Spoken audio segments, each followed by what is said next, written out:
Oke, di video ini kita akan membahas tentang konsep dasar dari uji hipotesis gitu ya. Ini video lanjutan dari sebelumnya yang kita memperkenalkan terkait inferensi statistik gitu. Jadi apa sih yang dimaksud dengan uji hipotesis? Yaitu suatu proses untuk menentukan apakah dugaan kita tentang nilai parameter atau karakteristik populasi didukung kuat oleh data dari sampel atau tidak, begitu ya. Jadi kita menguji, kita menduga, kemudian kita uji apakah dugaan kita itu didukung oleh data dari sampel gitu. Kemudian ada istilah lain, ada hipotesis penelitian, yaitu hipotesis atau dugaan gitu ya tentang pernyataan dari hasil penelitian yang akan dilakukan. Nah, oke, kemudian kita lanjut dulu. Nanti kita perjelas terkait uji hipotesis gitu ya. Kemudian yang ketiga adalah hipotesis statistik, yaitu suatu pernyataan tentang parameter populasi. Oke. Sekarang gini yang perlu digarisbawahi ya, ketika kita ingin membuktikan sesuatu itu benar gitu ya. Di sini kita ingin membuktikan hipotesis itu benar. Kita tidak bisa langsung bilang, "Oh, ini benar" gitu. Kemudian apa yang akan kita lakukan? Kita tunjukkan bahwa sebaliknya itu salah. Contoh gitu ya. Kita ingin menunjukkan bahwa ya suatu bilangan X itu kurang dari 5 misalnya gitu. Nah, kita bisa menunjukkan dengan bahwa pernyataan X lebih besar dari sama dengan 5 itu salah gitu. Nah, seperti itu ya kurang lebih contohnya kita menduga yang salah dulu, kita tunjukkan bahwa yang kita duga itu salah. Gitu. Gitu ya kurang lebih seperti itu. Oke, lebih jelasnya di sini ya. Kita perkenalkan ada namanya hipotesis nol, hipotesis alternatif gitu. Hipotesis nol atau H0 itu adalah hipotesis yang akan diuji oleh suatu prosedur statistik gitu ya. Itu yang akan kita uji. Biasanya berupa suatu pernyataan tidak adanya perbedaan atau tidak adanya hubungan gitu. Kita ingin menunjukkan sesuatu berhubungan misalnya. Nah, H0 inilah yang berkebalikan dengan apa yang kita ingin tunjukkan. Jadi H0 ini ya tidak berbeda, tidak berhubungan gitu. Jadi negasinya atau kebalikannya dari apa yang ingin kita tunjukkan. Nah, pernyataan nol dapat diartikan bahwa pernyataan tentang parameter itu tidak didukung kuat oleh data gitu. Kemudian ada hipotesis yang lain yaitu hipotesis alternatif atau kita biasa notasikan dengan H1. Itu adalah hipotesis yang merupakan lawan dari H0. Biasanya berupa pernyataan ya ada perbedaan, ada hubungan gitu ya. Jadi ini yang sesungguhnya harapannya kita mengharapkan kesimpulan ini loh gitu.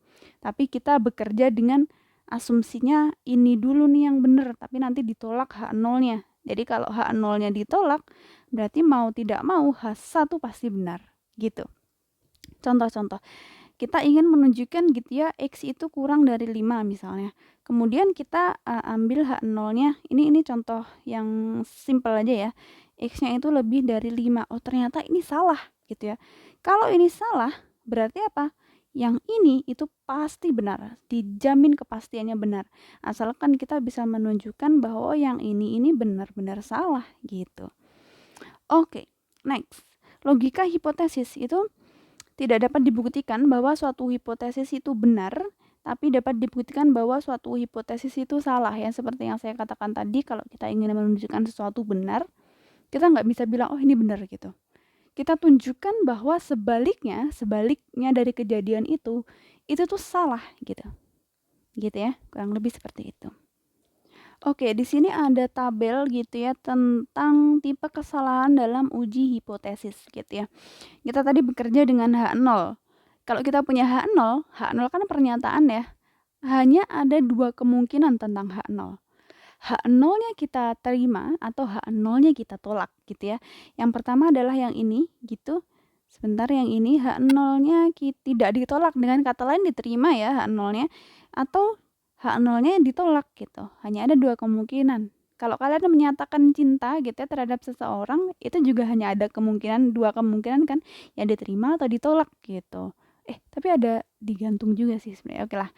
Berarti H0 kita ini hanya ada dua ya, tidak ditolak atau diterima, atau H0 itu ditolak.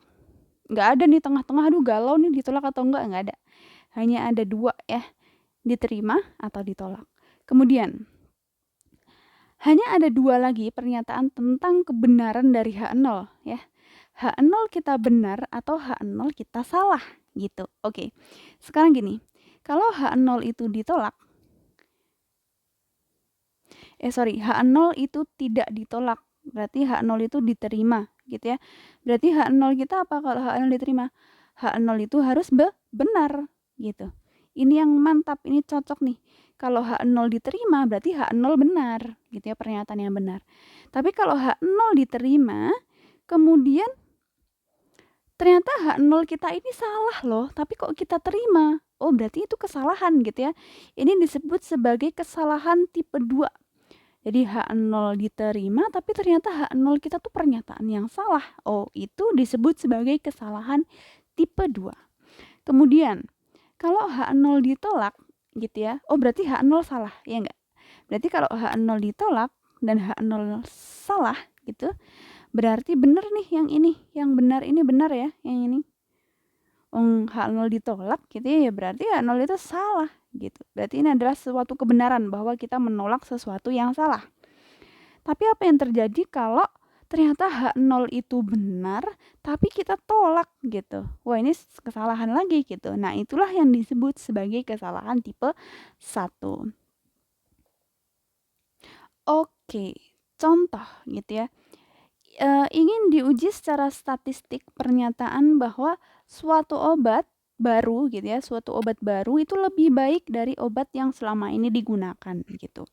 Misalnya P adalah proporsi atau persentase orang yang sembuh ya setelah minum obat tersebut. Dan obat itu dikatakan baik itu jika proporsi orang yang sembuh itu lebih dari 60%. Nah, bagaimana cara menentukan H0 dan H1? Kita tadi ingin menunjukkan obat barunya lebih baik. Berarti kita ingin menunjukkan bahwa proporsi yang sembuh itu lebih dari 60%. Kita pengen itu pernyataannya benar gitu ya. Berarti H0-nya adalah sebaliknya gitu. Berarti H0-nya kita definisikan sebagai P-nya itu kurang dari sama dengan 0,6. H1-nya itu lebih dari 0,6 gitu ya. Oke.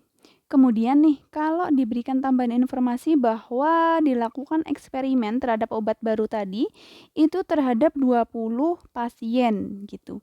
X itu variabel random ya, di sini X itu variabel random yang menyatakan banyaknya pasien yang sembuh gitu. Dan kita asumsikan bahwa X-nya ini berdistribusi binomial dengan N-nya 20 dan P-nya 0,6. Oke. Nah, kalau X-nya besar, artinya X-nya banyak yang sembuh, berarti apa? Berarti kita menolak H0. Kalau X-nya kecil, banyak yang tidak sembuh, berarti kita mendukung H0. H0-nya kan tadi ini ya. Obat baru tidak lebih baik, kemudian H1-nya obat baru lebih baik. Oke, selanjutnya ada beberapa istilah gitu ya, ada statistik penguji. Statistik yaitu adalah statistik atau variabel random yang digunakan untuk menentukan apakah H0 kita ini ditolak atau tidak gitu ya. Ada istilahnya namanya statistik penguji, nggak bisa main aduh tolak aja nih atau terima aja nih gitu, nggak bisa. Ya ada ininya. Ada istilahnya, ada aturannya gitu. Nah, bila statistik penguji ini masuk dalam daerah penolakan, maka H0 ini ditolak. Nah, kalau tidak masuk berarti H0 tidak ditolak atau diterima ya. Nah, apa sih yang dimaksud dengan daerah penolakan?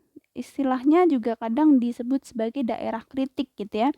Yaitu himpunan nilai-nilai di mana H0 itu ya ditolak gitu. Kita himpun nih, di mana aja ya H0 itu ditolak gitu. Contoh, di sini daerah penolakan X itu lebih dari sama dengan 12 gitu ya misalnya. Oh ya, berarti semuanya lebih dari sama dengan 12 itu disebut sebagai daerah penolakan. Oke, di sini ada langkah-langkah pengujian hipotesis ya, ini cukup prosedural. Yang pertama, kalau kita punya masalah gitu ya, kita pengen menunjukkan apa, kita langsung membuat hipotesis H0 gitu ya, yang ini. kita membuat H0-nya yang berkebalikan dengan apa yang ingin kita tunjukkan, yaitu si H1 gitu. Kemudian yang kedua, kita tentukan tingkat signifikansi. Tingkat signifikansi tadi apa? Error ya. Sama aja dengan kita menentukan interval konfidensi, karena interval konfidensi ditambah dengan tingkat signifikansi itu harus 100%. Atau ya 1 gitu juga bisa kalau kita berbicara tentang peluang. Kemudian yang ketiga, kita menentukan menentukan statistik penguji. Gitu ya. Statistik penguji itu harus fungsi dari data dan tidak memuat parameter yang tidak diketahui gitu ya. Yang termuat ya harus yang diketahui aja gitu. Kemudian yang keempat, itu kita juga menentukan daerah kritik, daerah penolakan, kapan ditolak, kapan diterima gitu. Yang kelima, kita harus menghitung juga statistik pengujinya, apakah masuk daerah kritik kita, daerah penolakan tadi atau tidak. Dan yang terakhir, kita mengambil kesimpulan.